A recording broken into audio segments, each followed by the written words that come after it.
Hey friends, I'm Amy, and today we're heading to Denny's for breakfast. Sometimes you just want that diner food, especially breakfast. So today we're making Denny's famous moonsovermyhammy with hash browns and pancakes. Yes, the whole slam, but we're also gonna whip up some homemade pancake syrup that takes 10 minutes to make and tastes better than anything on the grocery store shelf. This whole plate has so much food that it's just like being at Denny's when you can't finish it, but you keep eating because it tastes too good to not keep eating. Diner food, pure nostalgia, and now we can go to the diner without even getting in the car.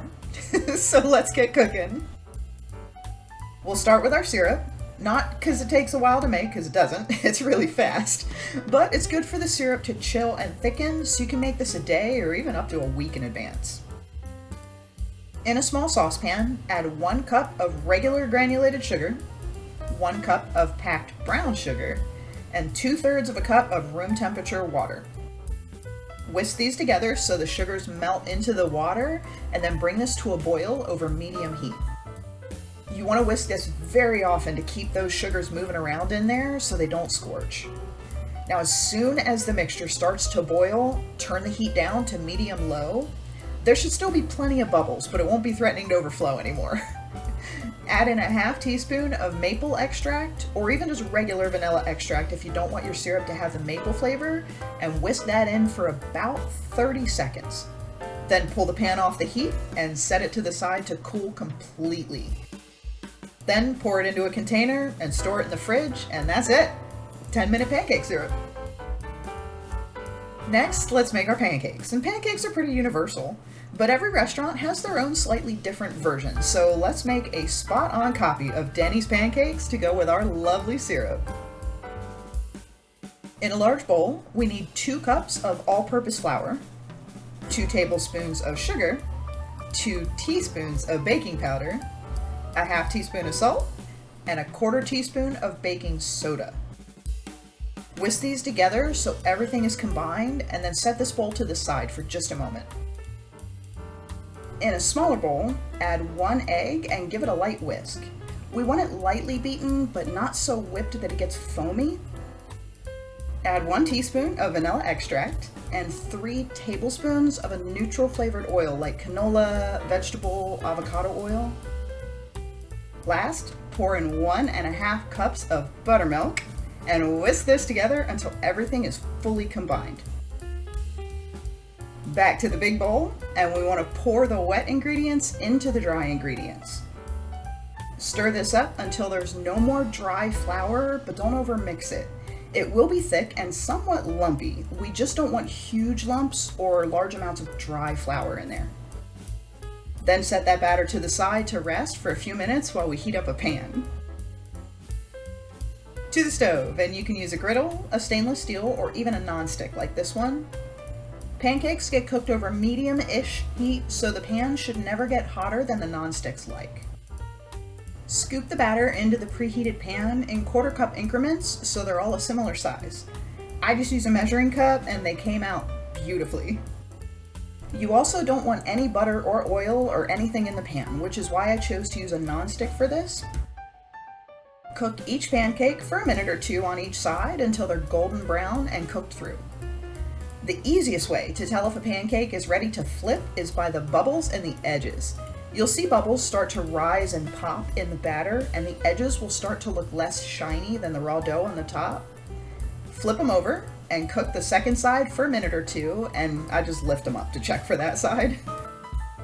When both sides are nice and golden, move them to a plate and start again. And this recipe should make about 12 pancakes.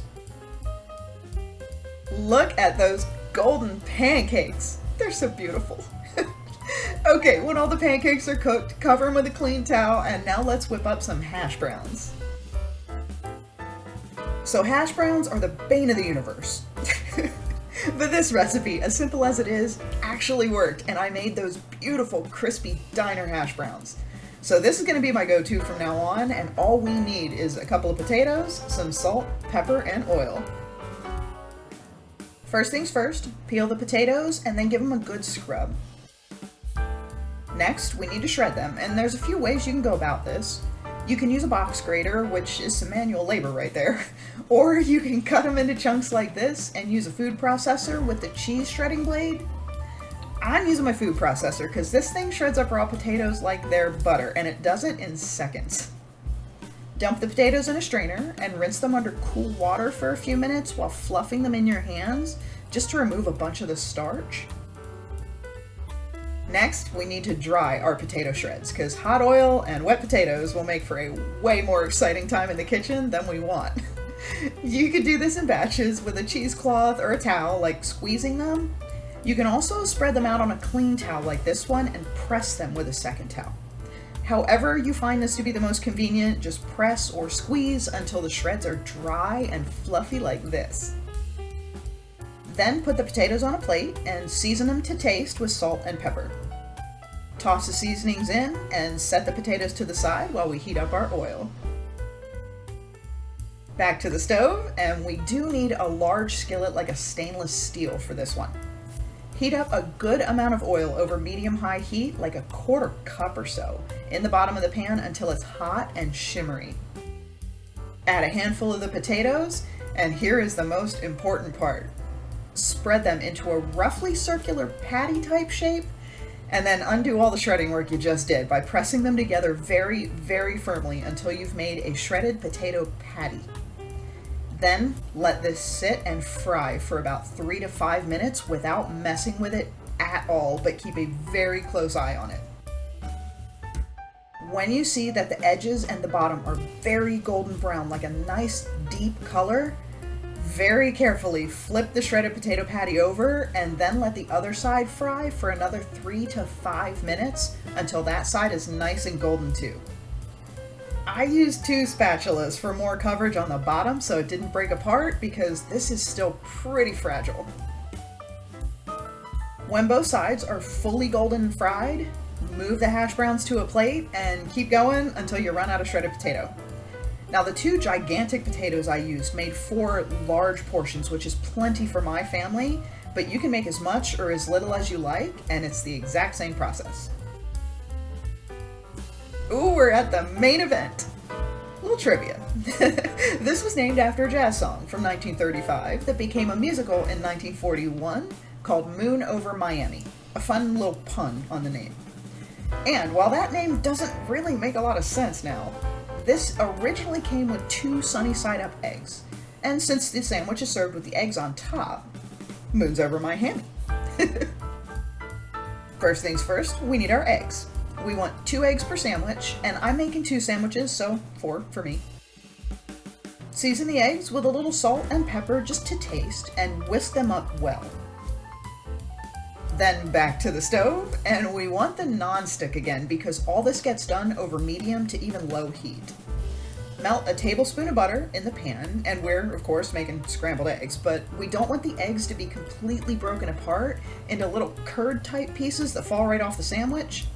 We want these to be more like layers of scrambled egg. So when the butter is melted, pour in the beaten eggs, but let them sit there for a minute before messing with them at all. Then use a spatula to gently bring the edges into the center so the top layer of raw egg spills out to the sides, but the bottom layer doesn't completely break apart. Let the eggs sit for a minute and then do that again. We also want our eggs to be lightly cooked, not fully dry, but not raw. When the egg stops being runny, break it into larger pieces and cook these for a few moments, just until there's no runny or uncooked areas, and then immediately remove the eggs from the pan to keep them from overcooking. Next, our bread, and I'm using some sourdough, which is how Denny's serves this, but you can use whatever bread is your favorite. Butter one side of each slice for however many sandwiches you're making, and then place the bread butter side down into the nonstick pan. Place a slice of American cheese on one side and a slice of Swiss cheese on the other. On the Swiss cheese side, arrange 4 to 5 slices of Black Forest ham in curls like this, so we end up having a thick layer of ham. On the American cheese side, layer about 2 eggs worth of the scrambled eggs, which for me was easy since it was just half the eggs. Let these cook for a couple of minutes or until the bottoms of the bread are nice and toasted and golden brown.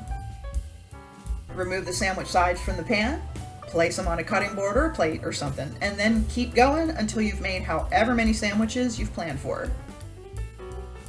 To assemble, one side in one hand, one in the other, and plop them together. Serve them with the egg side on the top. You can cut them in half if you want, put toothpicks in them to be fancy. And we have moons over my hammy. So I'll be honest, each of these are very easy to make by themselves, but putting them all together was a process. I can work around that by making things in advance, because restaurant prep is real when it comes to saving time. Make the syrup whenever. Pancakes cook fast and freeze beautifully. Are homemade hash browns a royal pain to make? Yes, they are. But you can shred, dry, season, and freeze them too. So this meal can be as easy or as difficult as I want it to be. Not having anything prepared early and doing everything fresh, it took way longer. But with some preparation, I can throw a Denny's breakfast together anytime I want in about 20 minutes. And yes, I totally made this for dinner. It was so good, and I'm gonna be keeping all of this on hand. Oh yes, because diner food is bomb, and having this meal at home is so much better than going out to eat and then having to roll myself through the parking lot because I ate too many hash browns.